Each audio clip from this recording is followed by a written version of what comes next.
بسم الله الرحمن الرحیم. سلام علیکم ګران زده کوونکو، ښه راغلاست د حساب درسونو ته. هیله ده چې جوړ او روغ اوسئ او نن آماده اوسئ د دې درس ته چې مونږ د حساب درسونه مختبیه یو او کوشش وکړئ چې نور درسونه هم په همدغه چینل کې در سره وګورئ. همداسې کولی شئ بیولوژي، کیمیا په خپل مورنۍ ژبه پښتو باندې وګورئ، او که غواړئ چې په دري ژبه یې وګورئ، په دري ژبه هم هلته موجوده. هر درس چې زه جوړوم په پښتو ده هم په دري ده، هغه در سره ګورئ او کوشش وکړئ چې نورو ملګرو ته هم ورسئ. په فیسبوک کې په هر هغې کې تاسو کولی شئ در سره شریک کړئ نور ملګرو سره. نو دا یو جاري صدقه ده، تاسو ته به هم ثواب در رسیږي، ما ته هم رسیږي، په دې چې دا ما خاص د ثواب په نیت او د دې لپاره چې زمونږ هغه غریب قشر، هغه دوستان چې علم سره ډېره مینه لري او نشي کولی چې کورسو ته راشي، یا فرض مثال کابل کې نه دي، ولایتو کې دي، کورسو ته لاسرسی نه لري، دغه درسونه ورته ورسیږي او د هغې نه یو مثبته ګټه واخلي. نو تاسو هم که دې کې را سره شریک اوسئ او د دې صدقه جاریه کې را سره همغږي اوسئ، انشاءالله الله جل جلاله به تاسو ته اجر درکړي او موږ ته هم. ګران زده کوونکو، سره هم چې موږ په پخواني درس کې موږ د ضرب عملیه وویلې، هیله ده چې هغه هم زده کړی وي، ټول هم در سره نوټ کړی وي او په خپلو کتابونو کې چې کور کې در سره دي هغه کتابونه مو حل کړي وي. ضرب کې کوم سوال مشکل چېرته لرئ، کومه خبره یې کړې وي، پوه نه وي پوه شوي، نو هغه حتما ماته راولېږئ د واتساپ په شکل، د هر طریق باندې چې کوی شئ. اریانا ښوونیز مرکز ته راشئ، هر رقم چې کوی شئ هغه کوشش وکړئ ما سره شریک کړئ. انشاءالله کوشش کوم چې هغه په ډېر لږ وخت کې انشاءالله ځواب یې درته درکړم. د نن درس مو ګران زده کوونکو د طبیعي عددونو د تقسیم عملیه ده. یعنی موږ له خیره څلورمه عملیه شروع کوو. هغه عملیه عبارت د څه څخه ده؟ عبارت د تقسیم څخه ده ګران زده کوونکو. مخکې دې نه ګران زده کوونکو د تقسیم عملیه په طبیعي اعدادو باندې وڅېړو. اول راځو خپله تقسیم تعریفوو. تقسیم ګران زده کوونکو په لغت کې قسمت کولو ته ویل کېږي، یعنی پارچه کولو ته ویل کېږي. کله چې موږ یوازې یو شی راواخلو څو برخو باندې دانه دانه وویشو، هغې ته چې وایي تقسیم. صحیح ده؟ دې ته تقسیم ویل کېږي. او په اصطلاح کې څه ته ویل کېږي؟ هر کله چې موږ یو مقدار، یو عدد یا یو شی په څو مساوي برخو باندې وویشو، هغې ته خپله چې وایي تقسیم.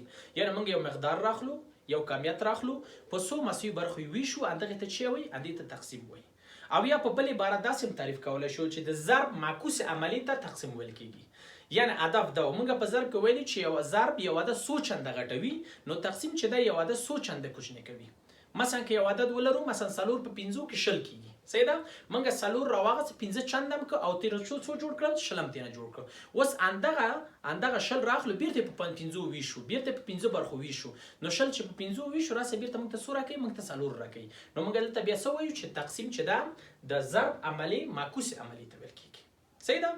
ګران زده کوونکو، په تقسیم کې موږ بعضې علامې لرو، یعنې بعضې علامې د تقسیم لرو. کله چې دا علامې راځي او موږ ته تقسیم راښیي، مثلا څه رقم کله چې ګران زده کوونکو موږ ته دغه علامه راشي، مثلا یو خط راشي او په سر یې مثلا یو ټکی پاس یو لاندې راشي، دې علامې ته موږ څه وایي؟ تقسیم. دا د تقسیم علامه ده، یعنې د دوه عددونو ترمنځ چې کله راځي دا تقسیم معنا ورکوي. مثلا موږ ته ویل کېږي چې ا تقسیم کا په څو باندې؟ په بي باندې، په دغسې شکل، په دې شکل لیکل کېږي. یا همداسې دوه ټکي سر په سر، مثلا یو ټکی ورکړه بل ټکی لاندې، دغسې داسې علامه هم چې راغله دا هم د تقسیم معنا ورکوي. یعنې موږ ته ویل کېږي چې ا راواخلئ، تقسیم پر څو یې کوي؟ تقسیم پر بي کوي. صحیح ده؟ او یا هم موږ ته دا خط بر چې خپله داسې خط بر د کسر غوندې تاسو بلد یاست، پسې بې ویو، دغه علامه خپله هم د تقسیم علامه ده ګران زده کوونکو. یعنې موږ لیکو چې ا راواخلئ، تقسیم یې کوي پر څو باندې؟ پر بي باندې. یعنې دا علامه هم چې پسې بیا ترې استفاده کوو.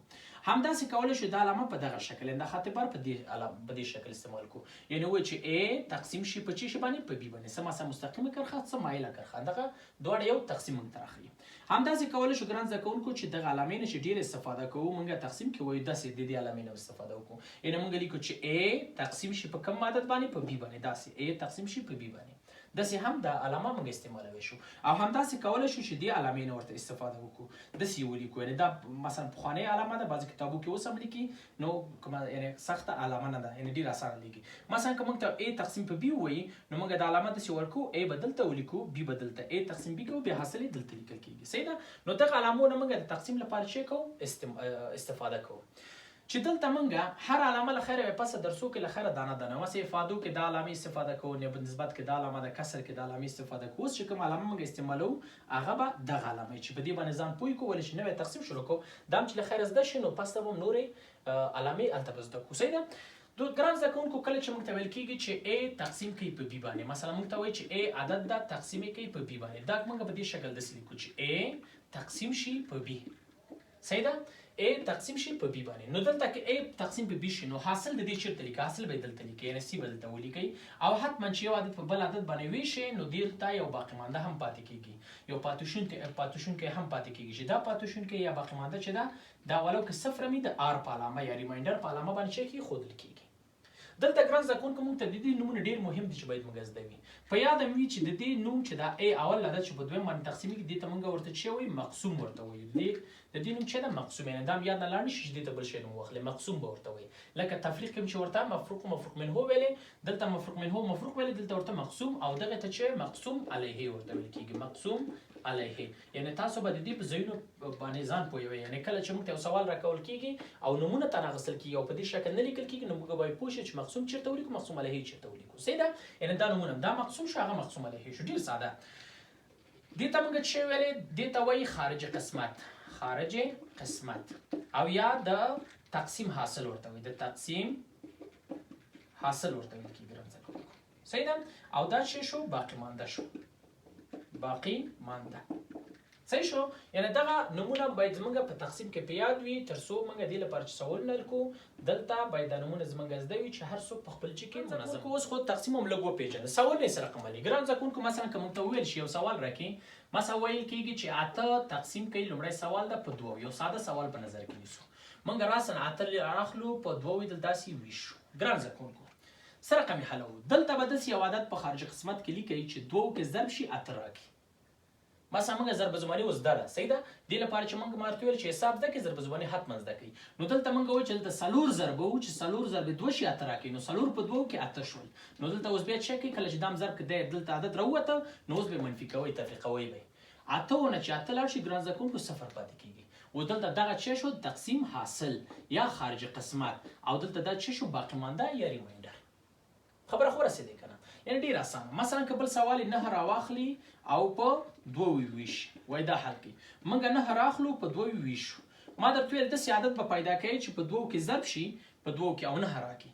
موږ پوهېږو داسې عدد نشته ده چې په 2 کې ضرب شي 9 شي. صحیح ده؟ خو خیره که خپله 9 نه راکړي د 9 نه دې کم شي، وړوکی دې شي. خو داسې وړوکی هم نه چې تاسو دلته یو راته ضرب کړئ چې یو په 2 کې 2 شي او تاسو یې هغه د وړوکی نه، دومره وړوکی هم نه، دومره وړوکی چې هغه آخرین حده پورې، یعنې دا عدد نور یعنې امکان نه لري چې دې نه نور نشي جګېدی، دې نه نور نشي غټېدی چې دې ته ځان ورسوي. یعنې داسې به نه کړي چې 3 ضرب کړئ 3 په 2 کې 6 راته دلته ولیکئ. هلته خو 8 شته که نه، 8 جوړېږي د دې عدد نه. نو هغه آخرین حد چې دې نه غټ عدد جوړېږي او دې ته ځان رسوی شي هغه عدد به ترې نه جوړوئ. نو څو ضرب کم 4 ضرب هم 4 په 2 کې 8. اوس به دلته منفي کوئ، د 9 نه چې 8 لاړ څو پاتې کېږي؟ 1. دلته نو دا 4 خارج قسمت شو او 1 چې شو باقی مانده شو. دغه سوال لیکي. صحیح ده؟ همداسې ګران زده کوونکو که بل سوال موږ ته راکړي ووایي چې 4 3 5 2 تقسیم شي په څو باندې؟ په 2 باندې. دا راته حل کړئ. نو تاسو دلته ګورئ چې دا یو رقمي عدد ده او دلته څو رقمي عدد ده. موږ څه رقم کوو؟ د چپ خوانه د چپ خوان راځو او لومړی رقم یې پې تقسیموو. لومړی رقم نوبت چې خلاص شو، دویم رقم، دویم نه دریم، دریم از ټول نوبتونه خلاصوو. یعنې داسې کوو، داسې عدد په 2 کې ضرب کړئ، داسې عدد په 2 کې ضرب کړئ چې 4 درکړي. موږ څو ضرب کوو؟ باید 2 ضرب کوو. نو 2 په 2 کې 4 راکړئ. دلته به اوس منفي کړئ، 4 نه 4 لاړ شي 0. د دې نوبت خلاص شو. اوس به راکته کوئ څو؟ اوس به 3 راکته کوئ. و 3 خو په 2 تقسیمیږي، وایي 1 په 2 کې 2 څو پاتې کېږي؟ تفریق یې کوئ، 3 نه 2 لاړ شي 1، دلته 1 شو. اوس به څو راکته کوئ؟ 15. څو ضرب کم په 2 کې چې 15 راکړي؟ داسې عدد نشته چې ضرب شي 2 کې او 15 خو کوچنی عدد درکړي. او 2 په 2 کې 14 راکړل. د 15 نه چې 14 لاړ شي ګران زده کوونکو 15 نه 4 لاړ شي 1 پاتې کېږي او د 1 نه چې 1 لاړ شي 0، یعنې 1 پاتې شو. اوس پاتې شو څو؟ 2 راکته کوو ګران زده کوونکو. په 2 کې څو ضرب کوم؟ 12 راکړي ګران زده کوونکو. څو؟ 6 په 2 کې 12. دلته 12 لیکو، منفي کوئ، 2 نه 2 لاړ شي 0، 1 نه چې 1 لاړ شي 0. نو دا یې باقی مانده شو او دا چې شو خارجي قسمت شو. صحیح ده؟ همداسې که بل سوال راکړي ګران زده کوونکو مساوي چې 15 2 1 6 و 3 تقسیم شي د عدد فرض مثال په 3. دا عدد ماته واخلئ تقسیم یې کړئ. موږ څه کوو؟ بیا همداسې مخته ځو، وایو داسې عدد دلته ضربوو په 3 کې چې 15 راکړي. خو داسې عدد خو نشته چې ضرب شي 3 کې ضرب شي او 15 کوچنی عدد درکړي. مثلا 1 په 3 کې 3. 15 نه چې 3 لاړ شي ګران زده کوونکو 2 پاتې کېږي. 2 راکته کوئ 2. اوس څو ضرب کوو؟ 2 په 3 کې 21. صحیح ده؟ 21. 2 نه چې 1 لاړ شي 1، د 2 نه 2 لاړ شي 0. اوس څو راکته کوو؟ 1 راکته کوو. نو دلته 3 ضرب 3 په 3 کې 9. ولې چې خپله خو عدد نه راکړي، کوچنی عدد درکړي.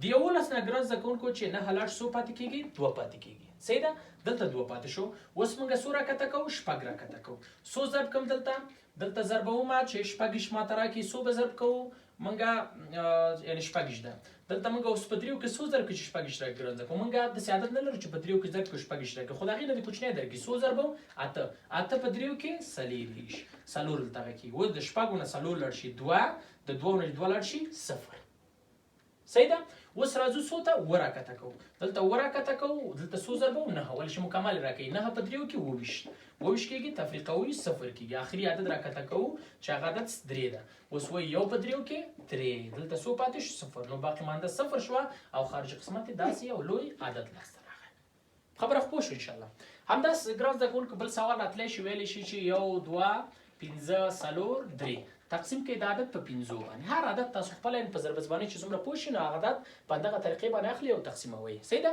دلته اوس د عدد موږ تراکل شوی دا په 15 یو وشي اوس یو خو په 2 نه کېږي صحیح ده 15 نه کېږي نو دا دوه رقمونه په نظر کې ونیسئ نو څو ضرب کم 2 15 لس څو پاتې کېږي دلته 2 15 راکته کوي اوس 15 په 15 کې 25 صحیح ده نو 15 نه چې 15 لاړ شي 0 د 2 نه 2 لاړ شي 0 اوس پاتې شي چا نوبت ګران زده کوونکو سلور راکته کوو ګران زده کوونکو ته تاسو ګورئ چې ما عدد راکته که سلور او سلور ګورو چې په 15 نه کېږي یعنی سلور په 15 نه تقسیمیږي ما خو تاسو ته مخکې ویلي چې تاسو کله چې عدد راکته کوئ داسې عدد به په دې کې ضربوي چې د عدد درکړي صحیح ده اوس خو داسې عدد نشته چې 15 کې ضرب شي سلور درکړي خو کوچنی دی درکړي کوچنی کم عدد زه په 15 کې ضرب کم چې ماته سلور راکړي نو مونږ وایو چې هغه د 0 ده 0 چې 15 کې ضرب شي 0 شو د سلور نه کوچنی راځي نو 0 مونږ چې کوو ضربو نو کله چې د یو عدد راکته شو او دا عدد په دویمه مقسومه له باندې نه تقسیمېده نو راسن تاسو کولی شئ چې دغه عدد په جې کوي 0 کېږدئ دلته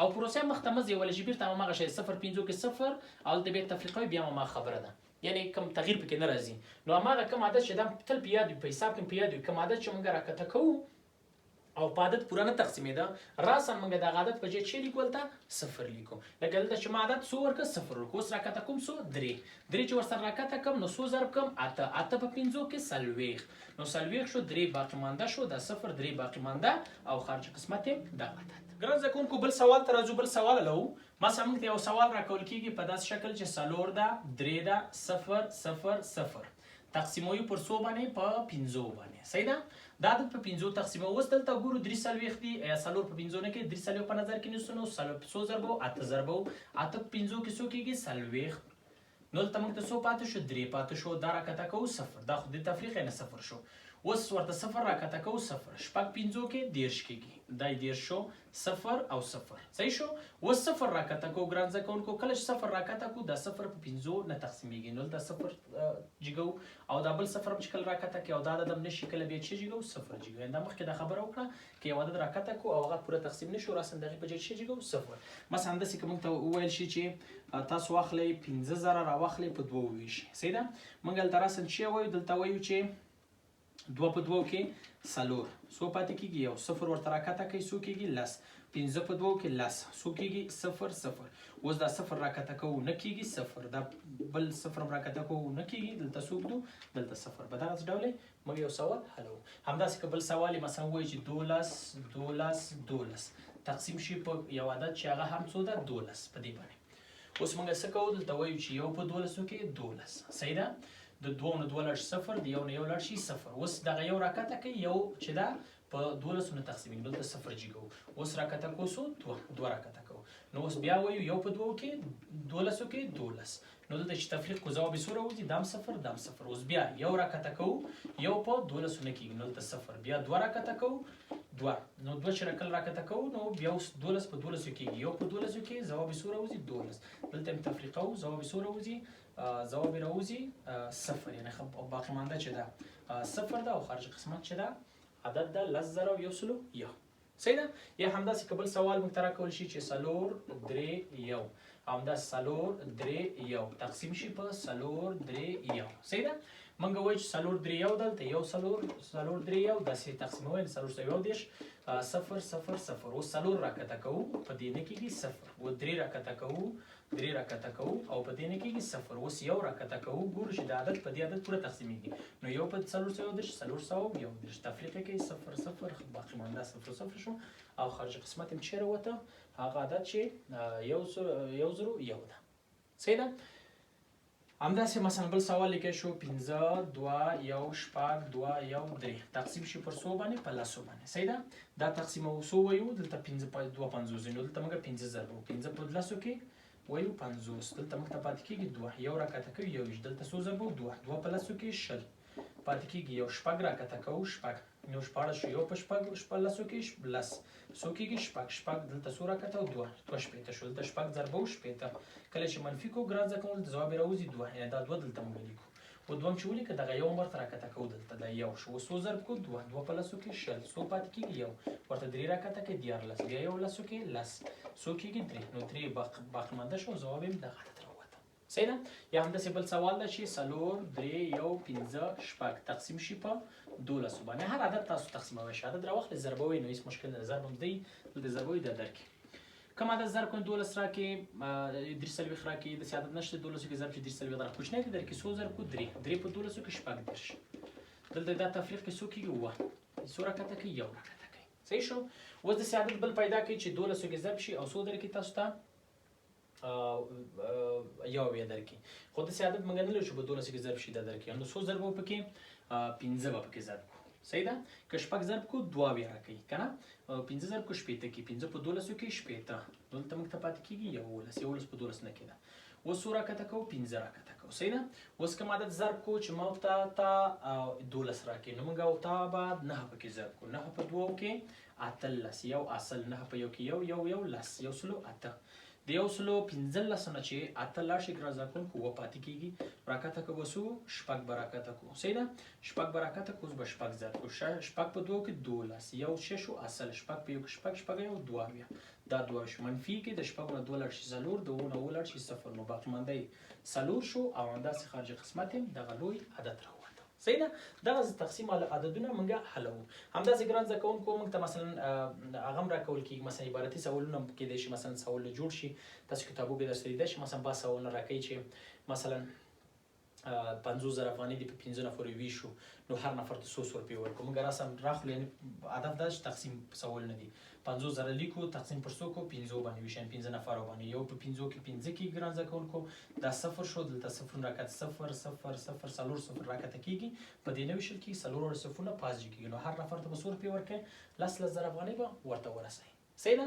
یعنې دغسې اسانه سوالونه لیږي. همداسې مثلا تاسو د کور مشر زوی یاستئ مثلا تاسو ته پلار پیسې درکوي چې مثلا 200 روپۍ درکوي او تاسو په کور کې مثلا 15 نفر هستئ یا مثلا 10 نفر هستئ دغه 200 روپۍ څنګه دي 10 نفر ته رسوئ تاسو هم راخلئ د 200 روپۍ به راخلئ راسم په 10 نفرو به یې ویشئ یعنې د تقسیم به یې کې اوس به پوه شئ چې څو روپۍ کېږي یو په لسو کې 2 په لسو کې 20 کېږي دا صفر چې راکته کې نه کېږي دلته صفر نو هر نفر ته به 100 روپۍ ورکړئ 20 روپۍ ورکړئ. نور سوالونه مې درسره وګورئ کوم سوال چې عبارتي سخته ول هغه راته راولګئ انشاءالله. همداسې چې دا ګران زده کوونکو هغه د تقسیم د عملي خواص دي یعنې طبیعي عددو کې تقسیم عملیه چې د بعضې خواص لري چې باید هغې باندې ځان پوه کړو.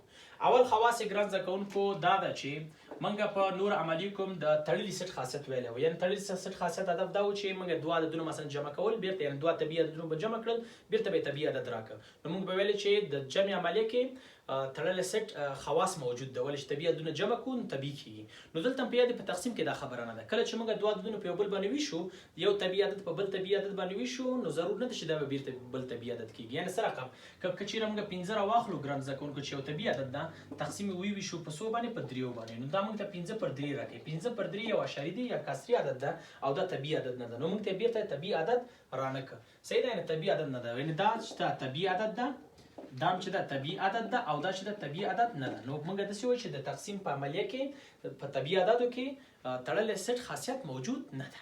دا یو خبره. دویم خواص ګران زده کوونکو دا اوس د خواصو سره بلد شوي یاستئ فقط دومره وایي چې کوم کې موجود ده کوم کې موجود نه ده.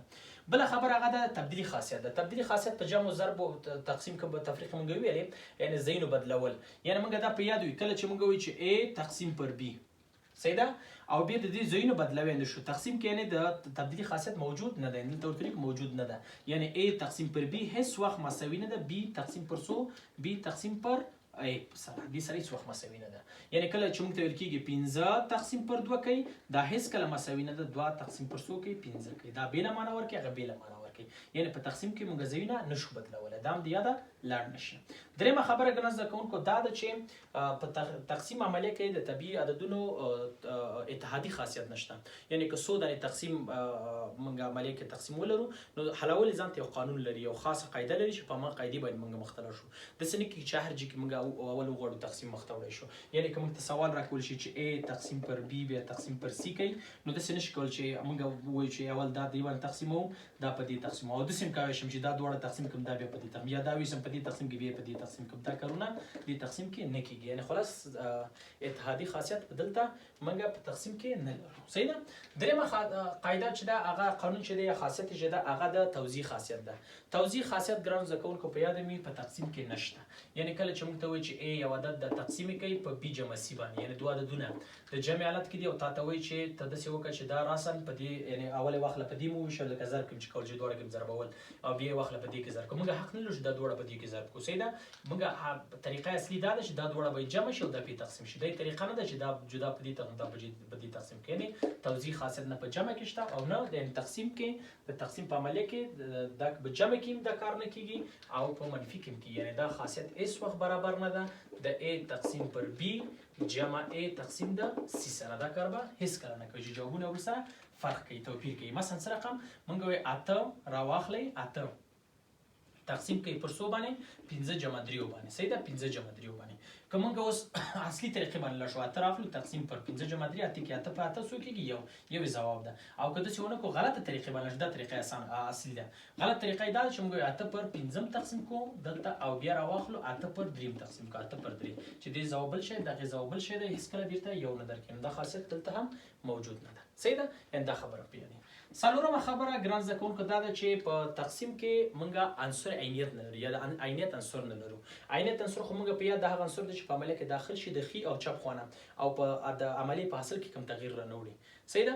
یعنی ښي او چپ هدف مې ده. مثلا داسې وایي چې A تقسیم پر یو دا A کېږي اما یو تقسیم پر A چې ده بیا بیرته A نه درکوي یو پر A درکوي، یعنی دا دواړه یو بل سره هیڅ کله مساوي نه راځي. نو دې عملیه کې تقسیم عملیه کې د عینیت عنصر نشته، نسبي شته یعنی د ښي طرف نشته خو د چپ طرف نه نشته، خو کله چې راست چپ دواړه خو صدق ونه کړي موږ وایو چې عنصر عینیت نه لري، خو که نسبي غواړي نسبي یو ده. صحیح ده. دا خبره په یاد وي. او بله پنځمه خبره دا ده ګران زده کوونکو دا په یاد وي دغه به ولیکئ پنځمه خبره چې هر عدد کله چې موږ راواخلو په خپل ځان تقسیم کوو، یعنی په خپل هغه عدد باندې تقسیم کوو ځواب به یو راوځي، یعنی کله 4 تقسیم پر 4 کوو ځواب به 100 راوځي ځواب به یو راوځي، که 6 تقسیم 6 کوو ځواب به یو راوځي، 15 تقسیم 15 کوو ځواب به 100 راوځي ځواب به یو راوځي. شپږمه خبره ګران زده کوونکو دا ده شپږمه خبره چې هر عدد کله راواخلو په یو باندې وویشو خپل هغه عدد کې خپل هماغه عدد کې، یعنی لنډه خبره ده باید په یاد وي. مثلا 15 تقسیم پر یو ورته لیکو 15 شپږ تقسیم یو ورته لیکو شپږ، دا خبره هم باید په یاد وي. اوومه خبره ګران زده کوونکو دا ده چې 0 تقسیم پر عدد ځواب 0 ده، یعنی کله چې یو 0 راغله په عدد ویشو 0 ده، یعنی 0 تقسیم 4 0 0 تقسیم 15 ځواب 100 راځي 0 راځي. خبره خو رسېدي. همداسې کولی شو اتمه خبره دلته ولیکو چې عدد تقسیم پر 0 موږ وایو لیتنی یا ورته لیکو چې نه ده تعریف شوی. صحیح ده. عدد تقسیم پر 0 نه کېږي، عدد تقسیم 0 نه کېږي، نو ورته لیکو لیتنی. نو موږ ته کولی وایي 6 تقسیم 0 نو موږ لیکو لیتنی، 7 تقسیم 0 موږ ورته یو لیتنی په دې شکل. صحیح ده. همداسې نهمه خبره ګران زده کوونکو دا مفهومونه بیا پس ریاضي کې بیا ډېر خبرې کوو، اوس هم دومره درسره زده کوي.